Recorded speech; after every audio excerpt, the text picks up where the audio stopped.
길리기아 다소 출신 사울이 다메섹 도상에서 주님을 만난 이후로 바울이라는 이름으로 주님의 증인의 삶을 시작합니다. 전도 여행의 그러한 그 내용에 따라서 1차, 2차, 3차로 나누게 되는데요. 1차는 주로 아시아 지역, 2차는 아시아와 유럽 지역, 3차는 유럽과 아시아 지역 이렇게 넘나들면서 전도를 했었습니다. 그동안 우여곡절은 많았지만 전도의 삶은 중단한 적이 없었습니다. 그런데 오늘 본문 상황은 도저히 전도할 수 없는 상황을 만납니다.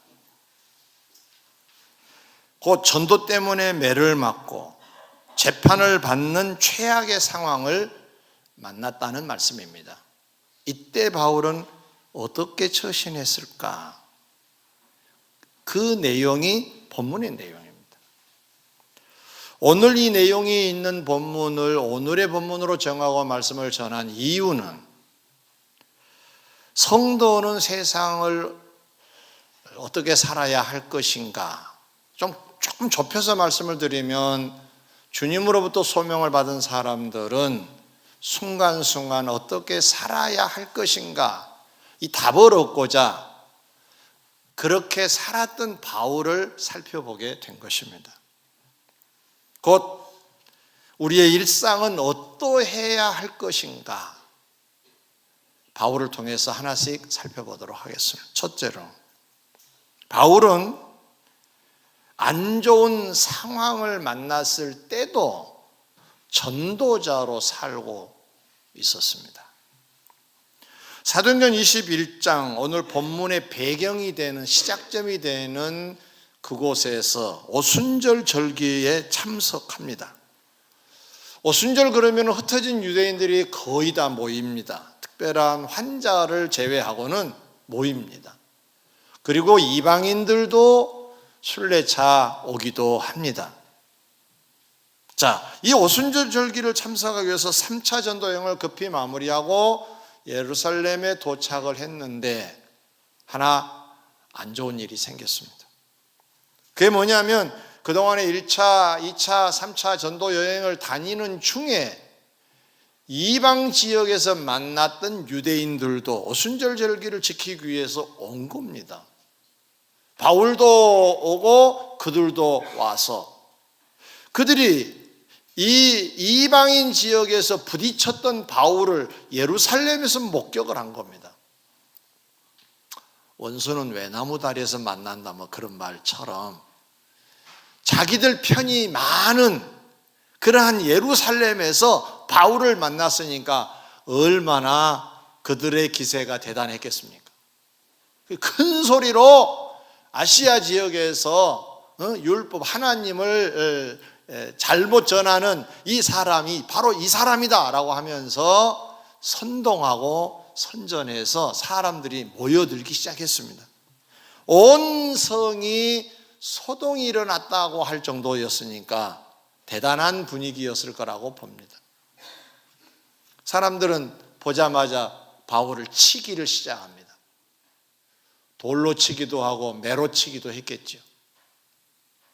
그 상황이 너무 험악하게 분위기가 돌아가자 이것이 신고가 되어서 치안을 담당한 사람들이 쫓아와서 말리게 되었습니다. 그래서 이 사람이 도대체 무슨 잘못을 했는가 이제 심판을 해봐야 될 거 아니에요. 그래서 영내로 보차 이제 체포하여 데리고 갑니다. 뒤에는 여전히 유대인들이 쫓아옵니다. 죽여야 된다고. 치안을 담당하는 사람들은 바울을 보호해서 영내로 이제 끌고 갑니다. 가다가 바울이 천부장에게 이렇게 부탁을 합니다. 잠깐 여기서 저들을 향해 내가 할 말이 있는데 시간을 좀 줄 수 있느냐.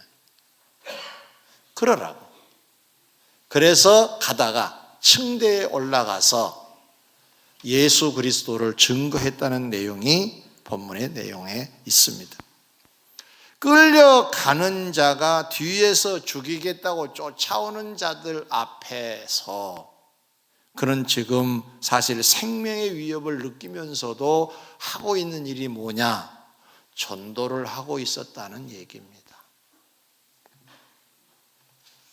본서에서 사도 바울이 우리에게 가르치고 본을 보이는 내용이 뭡니까? 나는 안 좋은 상황을 만났을 때도 내 소명대로 전도한다 하는 걸 보여주고 있는 것입니다. 성도는 어떻게 살아야 될까요? 일상이 상황과 여건과 환경에 굴복하여 환경이 끄는 대로 우리가 사는 삶이 아니라 그것을 극복하고 소명을 따라서 사는 자여야 된다라고 하는 것을 역설하고 있는 것입니다. 여러분 어떻게 살고 계십니까? 환경이 이러니까, 여건이 이러니까, 형편이 이러니까 그렇게 우리가 만약에 산다면 일생이 그렇게 이어질 건데 그러다가 주님을 만난 자리에서 우리가 뭐라고 대답할 수가 있겠습니까? 무슨 잘 사는 것은 아닙니다. 사도행전 23장에도 연결된 말씀이 있습니다. 천부장이 산헤드린 공회에서 고발한 이 바울의 정체를 정확하게 알고자 토론의 장으로 내몹니다.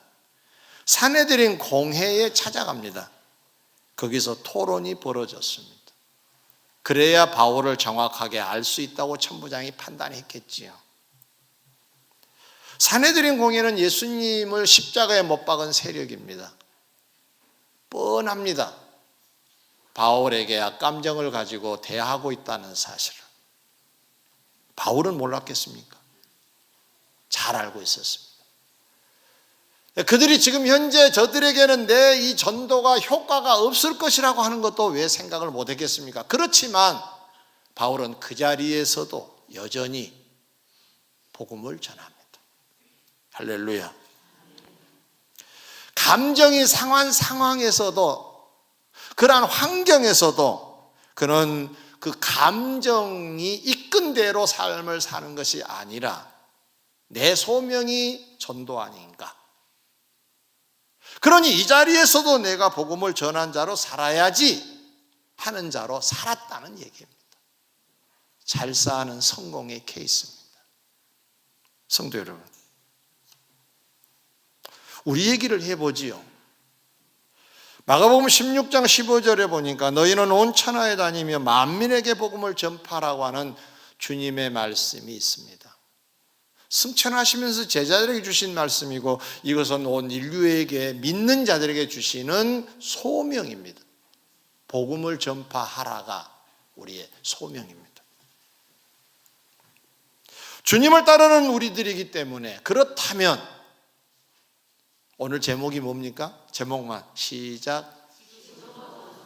네.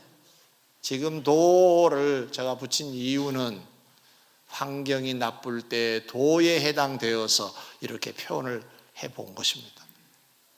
환경이 좋을 때만이 아니라 환경이 나쁠 때도 전도 중이어야 한다는 말씀입니다. 바울은 그렇게 살았습니다. 곧 신앙 상황이 신앙생활을 하기에 좋은 상황이 아닌 상황을 만날 때라도 신앙을 지키고 해야 할 일을 하는 자가 성도고 바로 소명받은 자들이다 라고 하는 것을 본문을 통해서 우리에게 가르치고 있습니다. 두 번째입니다. 사도 바울 그는 전도자였기에 전도자로 살았다 그랬어요. 소명을 받았기에 예수 믿으라고 예수가 이런 분이라고 증언을 하는 삶이 있었는데 전도 시간 외에는 어떻게 살았을까? 이것도 궁금합니다. 입을 벌려 예수를 전하는 것 말고 그 시간 말고 다른 시간대에는 어떤 삶을 살았을까? 이걸 전도자의 삶이라는 말로 제가 표현을 했는데요. 전도자의 삶이란 어떠해야 될 것인가? 예를 하나 들겠습니다. 등산하는 사람은 등산이 목적입니다. 그러나 등산만 하지 않죠. 장비를 준비하고 또는 신발, 복장, 시간 이런 것들을 다 준비하죠. 왜 그렇게 하는 거죠? 등산을 효과적으로 하기 위해서 그렇게 하는 겁니다. 만약에 겨울에 구두를 신고 등산을 한다 그러면 아마 실패하고 말 것입니다.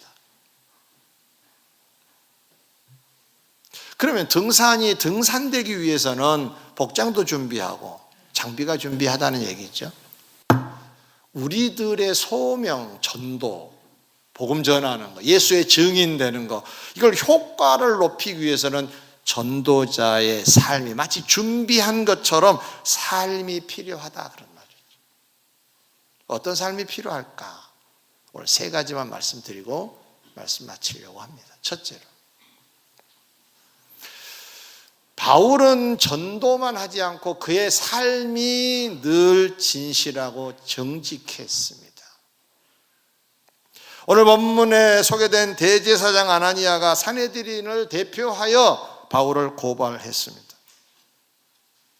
총독에게 가서 이제 바울을 고발하는데 변호사 더둘로라고 하는 사람을 대동합니다. 변호사는 말 잘한 사람이잖아요.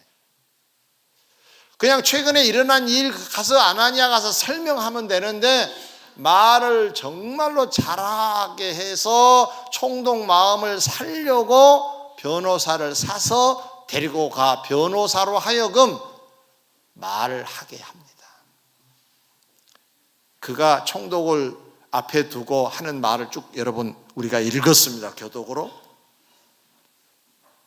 아부하는 것도 있고요. 말도 얼마나 잘하는지. 총독이 넘어갈 만한 말들을 합니다. 그때 바울은 그러면 어떻게 했느냐? 변호사를 샀느냐? 사지 않았습니다. 투박하지만은 진실로 자기의 일정을 말할 뿐이었습니다.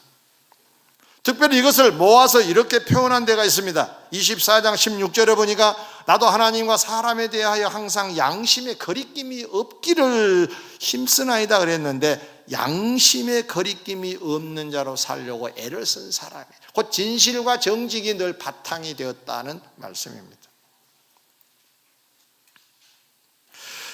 상대가 거짓일 때도 거짓되지 아니하고 진실과 정직으로 그 앞에서 자기를 설명하고 있었다는 얘기입니다.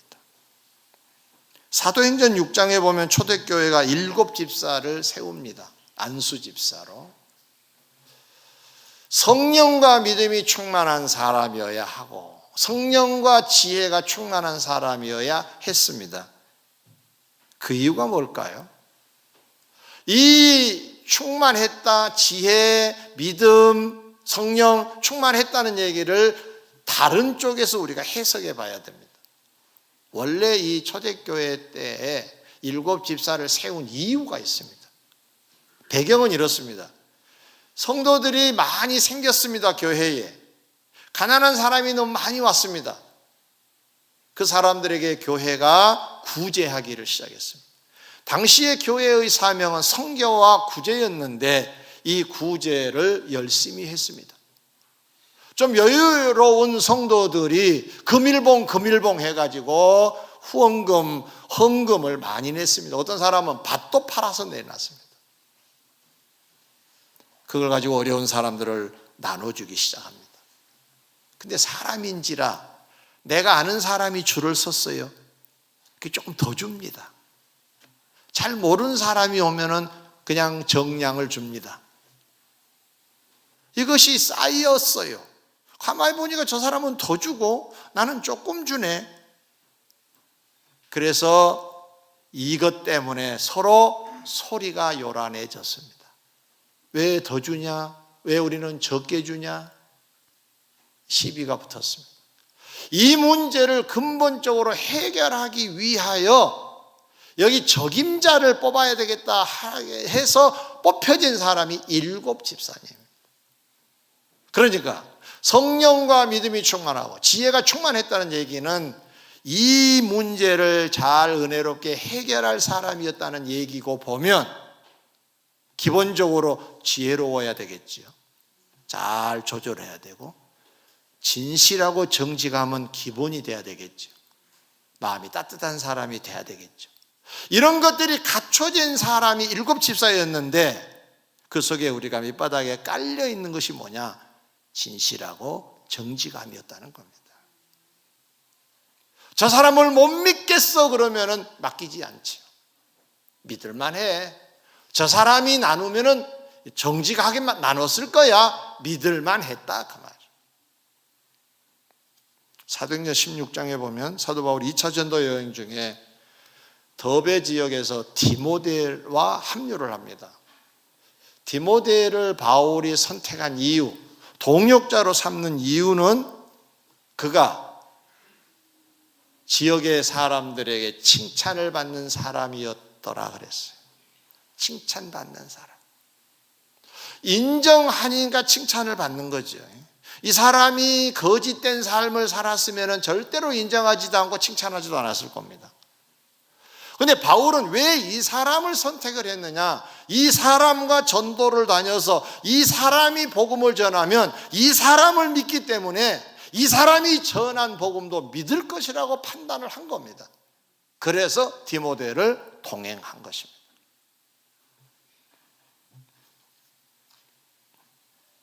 제가 일본에 갔을 때인데 한인교회에서 일어난 일 하나를 소개하려고 합니다.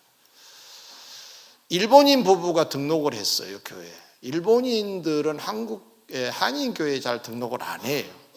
근데 등록을 부부가 했어요. 근데 그 부부는 어떤 분들이냐면 큰 슈퍼마켓을 하는 분들인데 등록을 해서 이제 어떻게 교회로 오시게 됐냐 물어보니까 그 집에 알바생인 한국 아가씨가 있었는데 이 아가씨를 쭉 이제 종업원으로 쓰는데 정말로 사람이 괜찮다는 거예요. 믿을 만한 아가씨. 돈 문제도 전혀 틀림이 없고 좀 이렇게 혹시나 좀 무슨 일이 벌어지나 하고 유심히 좀 살펴도 전혀 하자가 없는 아가씨. 거기에다가 성실까지 하니까 믿어졌다는 거예요. 도대체 이 아가씨가 교회를 다닌다는데 교회가 도대체 어떤 곳인가? 이렇게 좋은 사람을 만들 수 있을까? 해서 교회를 온 거예요. 구원받으려 교회 온 게 아니고 그런 목적으로 교회를 온 거예요. 그래서 이제 신앙생활을 하게 된 거지요. 믿음이 가야 내가 하는 말도 믿을 거 아니에요. 그러고 보면 진실하고 정직한 삶은 또 하나의 전도라고 하는 사실을 잊어서는 안 됩니다. 오늘 제목을 지금도 전도 중이라 그랬죠. 예수를 증언하지 않아도 내 삶이 진실하고 정직하면 지금 전도 중이에요. 그런 의미로 지금도 전도 중이라는 제목을 썼습니다. 오늘 우리 서로 만나 교제하고 식사 나누고 그러시겠죠.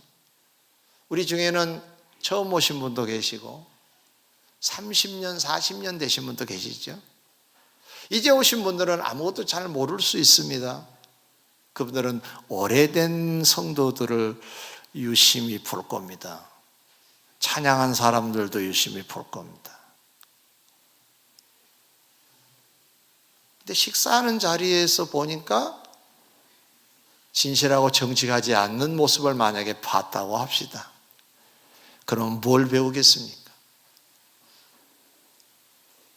그 찬양이 웃기게 들릴 겁니다.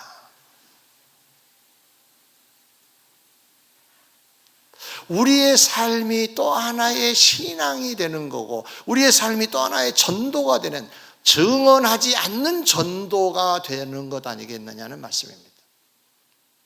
여러분 이솝 얘기 중에 양치기 소년과 늑대라는 이솝 얘기 아시죠?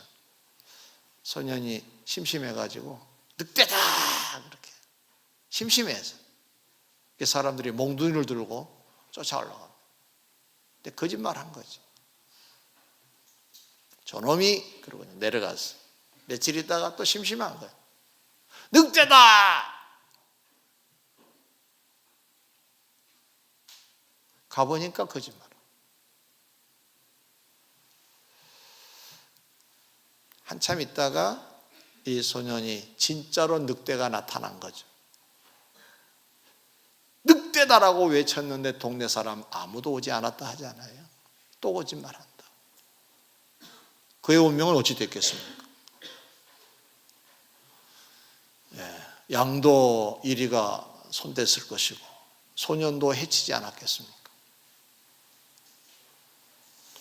어떤 삶을 살고 있느냐가 그 사람이 하는 일을 믿게 되고 그 사람이 하는 말도 믿게 되는 거죠. 평상시에 우리의 삶이 늑대다 심심해서 했는데 진짜로 늑대가 나서 진짜 늑대가 나타났어요 그래도 그때는 믿지 않을 거예요.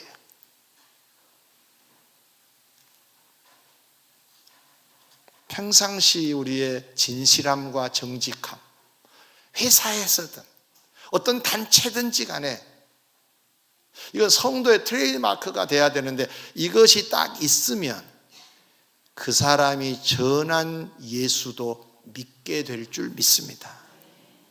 그래서 우리는 증언의 삶을 사는 것도 중요하지만 증언을 싸고 있는 전도자의 삶이 또한 중요하다는 거예요. 그러니까 진실과 정직이 포장되어 있지 아니하면 전도가 전도되지 않을 거라는 겁니다. 자, 그럼 두 번째로 바울은 지금도 전도 중이라고 했는데 어떤 삶을 살았을까? 그는 누구를 만나든 어떤 상황을 만나든지 간에 감정적으로 대처하지 아니하고 정중하고 예의 있게 처신했습니다. 본문의 배경이 되는 사람들은 바울 자신을 매로 친 자들입니다. 돌멩이 들고 죽이려고 하는 자들이 앞에 있습니다. 그리고 총독도 자기를 무시합니다. 더둘러가 미사역 써가면서 아부성의 발언으로 그렇게 고발을 할 때 다음에 이제 바울 차례가 됐습니다. 그때 어떻게 해달했습니까? 우리가 읽는 중에 고개로 표시를 합니다. 저를 한번 보셔야 이게 이해가 될 겁니다. 한쪽이 이제 변호가 끝났어요. 그럼 바울 차례야. 바울 말하세요. 이게 정상이잖아요. 근데 보더니 이렇게 한 거예요. 그럼 기분 나쁜 거잖아요. 말씀하세요 그러든가 말해라 그러든가 그래도 그 말투도 문제지만은 말도 안 해. 고개를.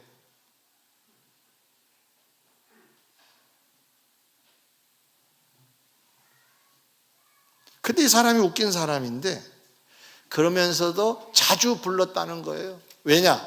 뇌물 좀 받아볼까 싶어가지고. 그러면 마음이 뒤틀릴 수 있어요. 이것들 봐라. 거짓말을 참말처럼 하고 나를 무시하고 뭐 도움까지 받으려고 쇼하고 있네. 감정이 부글부글 할 수 있잖아요. 그는 평정심을 잃지 않아요. 정중하게, 예의 바르게, 친절하게, 또박또박 진실만을 말하고 무서운 사람입니다. 감정적인 사람은 사실은 쉬운 사람이에요. 사실은. 그걸 극복한 사람이 무서운 사람입니다.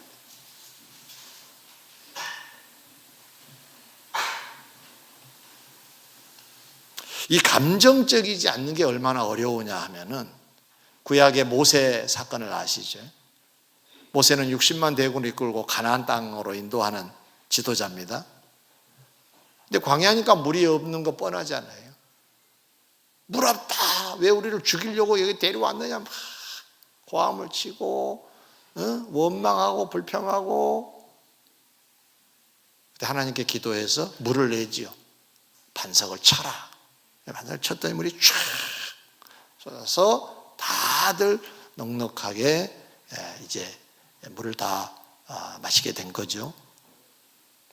또 조금 지나는데 또 물이 떨어졌을 거 아니에요. 그러면 전번에 그렇게 했으니까 모세에게 조용히 찾아와서 물 좀 어떻게 좀 해결해 달라고 그렇게 해야 맞는 거잖아요. 근데 이 사람들의 주특기가 뭐냐면 그냥 가뜩하면 불평한 거예요. 그냥 원망하고. 홍해를 건너는 하나님의 역사도 체험한 사람들이잖아요. 다시 물이 흘러서 애국 군대를 수장시킨 하나님의 역사도 본 사람들이잖아요. 그런 직간접적인 체험이 있음에도 불구하고 여전히 불평한 거예요. 이 불평도 보니까 습관인 것 같아요. 우리 삶의 현장에서도 똑같은 말도 불평조로 해버린 사람들이 많아요. 그냥 뭐라고 하는데 들어보면 불평이야, 원망이야. 이게 좋지 않는 습관인 것 같아요. 이들이 그런 사람, 원망하고 불평하고 짜증내고. 모세가 하나님께 기도하죠. 하나님 말씀하시죠. 지팡이로 반석에게 명령을 내려라. 명령 내리는 거예요. 때리는 거 아니고 명령을 내려라. 물내라. 그렇게 하면 된다는 거예요. 주님의 응답을 받고 백성들을 다 모았어요. 다. 하나님 물 주신단다. 그런데 주시면 주신다 그러니까 고분고분 해야 될 거 아니에요. 그런데 습관이 무서운 것 같아요. 원망하고 불평하고 우리를 죽이려고 내려왔냐? 별별 소리를 다 하는 거예요. 응? 우리 별별 소리 다 하고 살잖아요. 응? 그래서 지팡이로 명령을 내리려고 하다가 확 돌아보니까 아이고 불평하고 원망하고 있네. 화가 치밀어 올랐어. 그래서 그냥 지팡이로 반석을 내리쳐버렸어. 딱! 딱! 모세는 좀 시원했을 것 같아. 딱! 딱 쳐버렸어.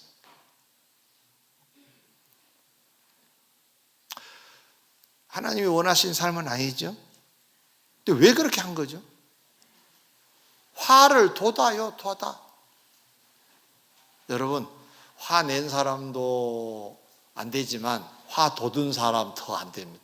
어떤 사람은 깐죽거려 화내게 합니다. 화 좀 내달라고 부탁하듯이. 그건 더 나쁜 거예요. 그럼 안 되죠.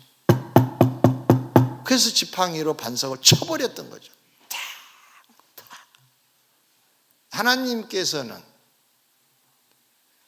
당신이 말씀하신 대로 안 하니까 감정적으로 처신한 모세를 가나안 땅에 못 들어가게 하셨어요. 진노하신 거죠.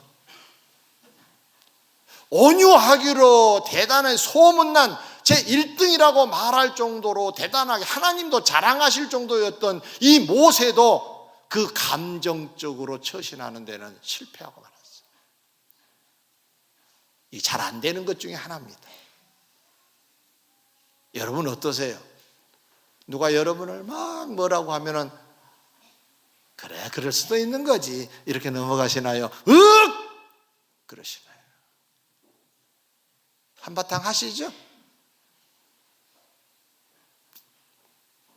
그런 사람에게 제가 이렇게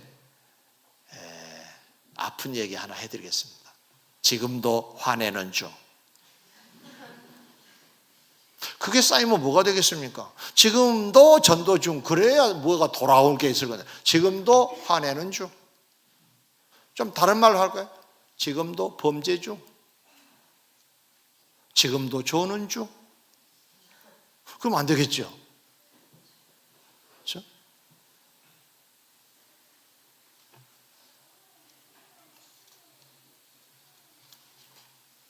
성도 여러분, 힘든 상황을 만난다 하더라도 감정적으로 대처하지 말고 감정의 산을 넘어가시기 바랍니다. 네, 넘어가야 돼. 넘어가. 이거 지나갈 거예요. 그래야 지금 주위에 있는 사람들이 다음에 내가 무슨 말을 하더라도 믿어줄 수 있는 기회가 올 거예요. 감정으로 처리를 해버리면 내가 전하는 말도 잘 믿어지지 않아요. 그럼 감정을 자제하고 정중하게 예의 있게 사는 것 자체가 지금도 전도 중이라는 말입니다. 아멘. 우리는 자신 있게 지금도 전도 중입니다 할 수 있었으면 좋겠습니다. 지금 뭐 하세요? 지금도 전도 중입니다. 지금도 분노 중입니다. 그러면 안 되겠죠. 마지막 작은 세 번째입니다. 바울은 전도를 하고 삶은 이런 삶을 살았는데 또 뭘 했느냐? 그는 하나님께 늘 기도한 자로 살았습니다. 기도가 뭐냐? 전도입니다. 왜 전도라고 말할 수가 있느냐? 전도의 효과를 높이는 것이 기도입니다. 예를 하나 들어볼게요. 골로새서 4장 3절로 4절에 보면 골로새 교인들에게 사도 바울이 이런 부탁을 편지로 합니다. 우리를 위하여, 전도자인 우리를 위하여 기도하되 하나님이 전도할 문을 우리에게 열어주사 그리스도의 비밀을 말하게 하시기를 구하라. 기도하라. 전도 잘할 수 있도록 기도해 달라는 거예요. 지금 전도 잘하고 있는 사람이 내가 이 일 때문에 매임을 당하였노라. 자유롭지 못한 상태가 되었다. 그러니 좀 자유롭게 활동을 할 수 있도록 하나님께 기도해 달라는 거예요. 그리하면 내가 마땅히 할 말로서 이 비밀을 나타내리라 그랬어요. 지금 뭐 하는 중입니까? 전도 그러면은 바울을 꼽을 수 있을 정도인데 이 바울이 하는 얘기가 전도 잘할 수 있도록 기도해 달라는 거죠. 그리고 사실 기도는 그 생명을 주께 맡기는 시간이기 때문에 주님이 허락하셔야 주께로 돌아올 줄 믿습니다. 예수님께서 지상생활 하시면서 뭐라고 하셨어요? 아버지께서 나에게 맡기신 자, 내가 하나도 잃지 않도록 하겠다. 내가 이걸 위해서 왔다. 이런 말씀도 하셨거든요.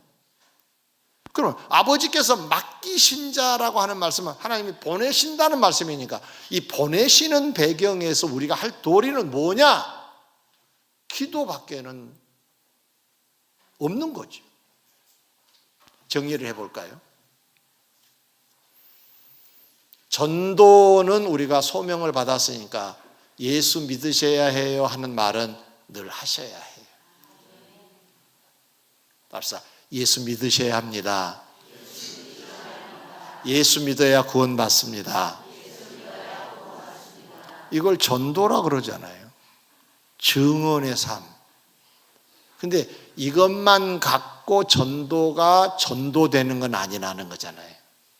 내 삶이 진실하고 정직한 바탕이 돼야 되고 어떤 환경이 안 좋아도 감정적으로 대처하지 아니하고 그리고 마지막으로 하나님께 부탁하는 기도가 있을 때 전도자로서의 삶을 살고 있다고 말할 수 있을 것이고 이것이 또 하나의 전도가 된다는 사실입니다.